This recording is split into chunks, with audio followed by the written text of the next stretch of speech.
warahmatullahi wabarakatuh. Alhamdulillahirabbil alamin wa bihi nasta'in ala umuri dunya waddin.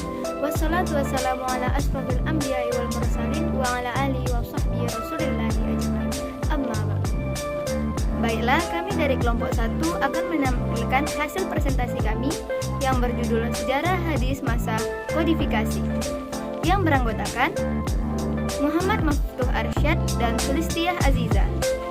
Pendahuluan, sejarah dan kodifikasi perhimpunan hadis mengalami masa yang lebih panjang dibandingkan dengan Al-Quran. Al-Quran memerlukan waktu sekitar 15 tahun, sedangkan hadis memerlukan waktu sekitar 3 abad. Penulisan hadis dalam sebuah kitab belum terjadi pada masa Rasulullah, dan begitu juga pada masa sahabat. Pada masa Rasulullah, ada riwayat yang membolehkan menulis hadis, akan tetapi hanya untuk bersifat pribadi dan diizinkan oleh Rasulullah. Sedangkan pada masa sahabat, penulisan hadis belum bersifat resmi. Pada masa itu, pemerintahan menahan diri dari melakukan penulisan hadis. Hal tersebut diantaranya karena adanya larangan Rasulullah SAW dari menulis hadis-hadis beliau. Di samping larangan dan kebolehan tersebut menyebabkan kontroversi dalam hal penulisan hadis. Topik pembahasan yang pertama, perkembangan hadis periode pertama yaitu Rasulullah SAW. Yang kedua, perkembangan hadis periode kedua, Khulafaur Rasyidin. Yang ketiga, perkembangan hadis periode ketiga yaitu tabi'in. Hadis pada masa Rasulullah SAW atau yang disebut dengan asrul wahyi wa tahwil, yaitu masa di mana wahyu masih diturunkan dan hadis masih datang dari Rasulullah SAW. Cara penyebaran hadis. Cara penyebaran hadis pada masa Rasulullah yaitu melalui lewat mulut ke mulut atau secara lisan. Yang pertama, masyarakat dan sahabat bisa langsung bertanya kepada Nabi. Tidak ada peraturan atau larangan yang bersulit para sahabat untuk bergaul dengan Nabi. Yang kedua, bagi kabilah-kabilah yang jauh dari kota Madinah, biasanya mereka akan mengirimkan utusan untuk mempelajari hukum-hukum syariat Islam, dan mereka akan memberitakan hadis yang mereka peroleh tersebut kepada kabilahnya masing-masing. Yang ketiga, para pedagang dari kota Madinah, setiap mereka pergi berdagang, mereka juga berdakwah untuk membagikan pengetahuan yang mereka dapat dari Nabi kepada orang-orang yang mereka temui. Metode mengingat hadis. Yang pertama, menghafal. Yang menghafal merupakan cara yang lebih utama daripada menulis, karena sedikit sahabat yang bisa menulis dan sahabat memiliki ingatan yang sangat kuat. Yang kedua, yaitu menulis. Ada perselisihan di dalam menulis hadis. Ada riwayat yang melarang untuk menulis hadis dan ada riwayat yang memperbolehkan untuk menulis hadis. Riwayat yang tidak memperbolehkan menulis hadis. Abu Sa'id Al-Huzri meriwayatkan bahwa Rasulullah SAW bersabda, "La taktubu anni Qur'an wa man kataba anni ghairil Qur'an falyamhahu." Rawahul Muslim. Janganlah kamu tulis apa-apa yang kamu dengar dari aku selain Al-Quran, dan barang siapa yang telah menulis sesuatu dariku selain Al-Quran, hendaklah dihapus. Hadis riwayat Muslim. Dan riwayat yang memperbolehkan menulis hadis dari Abdullah bin Amr bin As meriwayatkan bahwa Rasulullah SAW bersabda, "Uktub anni fawalladhi nafsi biyadihi ma kharaja min fadli illa haqqa." Rawahul Bukhari. Tulislah apa yang kamu dengar dariku, demi Tuhan yang jiwaku di tangannya, tidak keluar dari mulutku selain kebenaran. Hadis riwayat Bukhari. Mengapa hadis tidak ditulis sebagaimana Al-Quran ditulis? Faktor tidak adanya penulisan hadis disebabkan banyak sahabat yang tidak bisa menulis hadis. Sebab yang kedua, larangan Rasulullah yang tercuci atas. Yang pertama, kekaburan antara Al-Quran dan hadis bagi yang baru masuk Islam. Yang kedua, khawatir orang-orang awam yang memperdoman pada hadis saja. Akan tetapi, Nabi memberikan izin penulisan hadis secara khusus pada peristiwa Fathu Makkah. Menghadapi dua hadis yang nampak bertentangan, berikut beberapa pendapat yang berhubungan dengan hadis tadi. Yang pertama, larangan menulis hadis terjadi pada periode permulaan, pada akhir periode kerasulan diizinkan. Yang kedua, larangan bagi orang yang kuat hafalannya dan tidak dapat menulis dengan baik. Yang ketiga, larangan bagi orang yang kurang pandai dalam menulis. Yang keempat, larangan menulis hadis dicabut atau mansukh oleh izin menulis hadis. Yang kelima, Larangan bersifat umum, sedangkan izin menulis hadis bersifat khusus kepada para sahabat yang dipercaya. Yang keenam, larangan ditunjukkan untuk kodifikasi formal, sedangkan izin ditunjukkan untuk sekedar dalam bentuk catatan yang dipakai sendiri. Yang ketujuh, larangan berlaku ketika wahyu masih turun dan belum dihafal dan dicatat. Baiklah, selanjutnya kita akan memasuki ke topik pembahasan kedua, yaitu hadis pada masa Khulafaur Rasyidin. Adapun Khulafaur Rasyidin yaitu Abu Bakar, Umar bin Khattab, Utsman bin Affan, Ali bin Abi Thalib. Di sini ada disebutkan al-tatsabbur wal iqlal min riwayah. Secara bahasa di sini bisa bermakna al-tatsabbur yaitu kokoh, maksudnya riwayat itu sangat diseleksi, dan juga al-iqlal sikit min riwayah. Yang selanjutnya akan kita bahas pada slide berikutnya. Baiklah, kita akan masuk ke pembahasan pertama dalam topik Khulafaur Rasyidin ini, yaitu masa Abu Bakar dan Umar bin Khattab radhiyallahu anhuma. Masa ini juga bisa disebut dengan masa pembatasan periwayatan hadis, yang mana pada masa itu pertama, mudah dan cepatnya penyebaran hadis karena banyak sahabat yang berpindah ke kota-kota luar Madinah setelah Rasulullah SAW wafat. Yaitu pada saat setelah wafatnya Rasulullah SAW, jadi banyak sahabat tuh mereka pergi dari kota Madinah, yang awalnya kota Madinah tersebut adalah pusat pemerintahan Islam pada masa Rasulullah SAW. Jadi dampak dari keluarnya mereka dari kota Madinah tersebut cepatnya perluasan hadis Rasulullah SAW. Selanjutnya terjadinya pembatasan periwayatan hadis yang bertujuan agar tidak banyak dari sahabat yang mempermudah penggunaan nama Rasulullah SAW dalam berbagai urusan, meskipun jujur dan dalam permasalahan umum.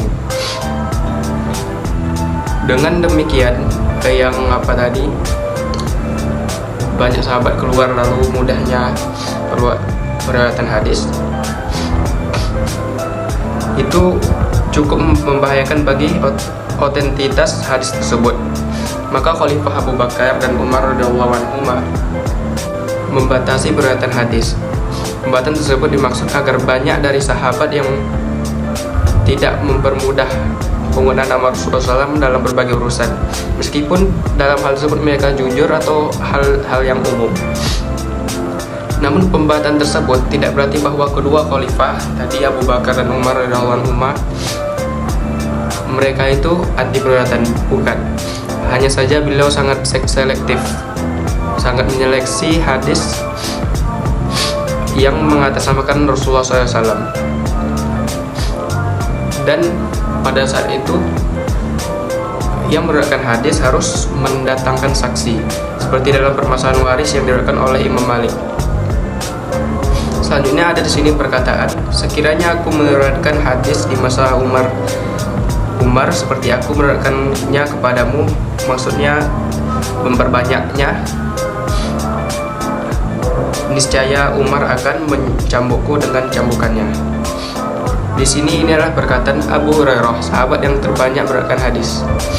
Pernah ditanya oleh Abu Salamah, apakah ia banyak meriwayatkan hadis di masa Umar? Lalu beliau menjawab ini, yang tadi kita bacakan. Begitulah seberapa tegasnya Umar terhadap hadis. Akan tetapi di balik ketegasan seorang Umar radhiyallahu anhu yang diriwayatkan oleh Abu Hurairah juga menunjukkan ketegasan khalifah dalam menerapkan peraturan pembatasan riwayat hadis pada masa pemerintahannya. Namun di sisi lain, Umar bin Khattab bukanlah orang yang anti periwayatan hadis. Umar mengutus para ulama untuk menyebarkan Al-Quran dan hadis. Dalam sebuah riwayat, Umar berkata, saya tidak mengangkat penguasa daerah untuk memaki orang, memukul, apalagi mengerampas harta kalian, tetapi saya mengangkat mereka untuk mengajarkan Al-Quran dan hadis kepada semua. Di balik ketegasan Umar, tapi dia juga ingin mengutus seorang amir atau gubernur untuk menyampaikan hadis dan Al-Quran, terutama Al-Quran. Baiklah, selanjutnya pembahasan kedua dalam topik Khulafaur Rasyidin, yaitu masa Utsman dan Ali bin Abi Thalib radhiyallahu anhum. Secara umum, kebijakan pemerintahan Utsman bin Affan dan Ali bin Abi Thalib tentang perawatan tidak berbeda dengan apa yang telah dilakukan dua khalifah sebelumnya, yaitu Abu Bakar dan Umar radhiyallahu anhum. Namun, langkah yang diterapkan tidaklah setegas langkah Khalifah Umar bin Khattab. Dalam sebuah kesempatan, Utsman meminta para sahabat agar tidak meriwayatkan hadis yang tidak mereka dengar pada zaman Abu Bakar dan Umar. Namun, pada dasarnya, periwayatan hadis pada masa pemerintahan ini lebih banyak daripada pemerintah sebelumnya. Keluasan periwayatan hadis tersebut juga disebabkan oleh karakteristik Utsman bin Affan sebagaimana kita tahu yang lebih lunak jika dibandingkan dengan Umar bin Khattab radhiyallahu anhu. Wilayah kekuasaan Islam yang semakin luas juga menyulitkan pemerintah untuk mengontrol pembatasan riwayat secara maksimal. Sedangkan pada masa Ali bin Abi Thalib, situasi pemerintahan Islam telah berbeda dengan masa sebelumnya. Masa itu merupakan masa krisis dan fitnah dalam masyarakat. Terjadinya peperangan antara kelompok demi kepentingan politik juga mewarnai pemerintahan Ali. Secara tidak langsung, hal itu membawa dampak negatif dalam periwayatan hadis.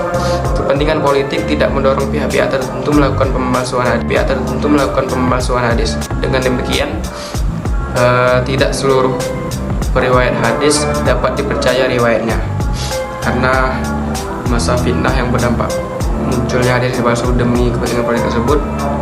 Banyak hadis-hadis yang susah untuk dipercaya pada zaman Ali bin Abi Thalib. Selanjutnya kita masuk ke pembahasan 3 dalam topik Khulafaur Rasyidin, yaitu bagaimana situasi periwayatan hadis pada masa Khulafaur Rasyidin. Di sini terdapat dua tipologi periwayatan, yaitu yang pertama menggunakan lafal hadis asli, yaitu menurut lafal yang diterima dari Rasulullah, dan yang kedua hanya maknanya saja. Karena mereka sulit menghafal redaksi hadis persis dengan disabdakan Nabi, maka mereka hanya meriwayatkan maknanya saja.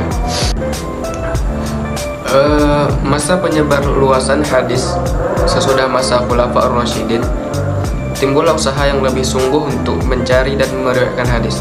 Bahkan tata cara periwayatan hadis pun sudah dibakukan.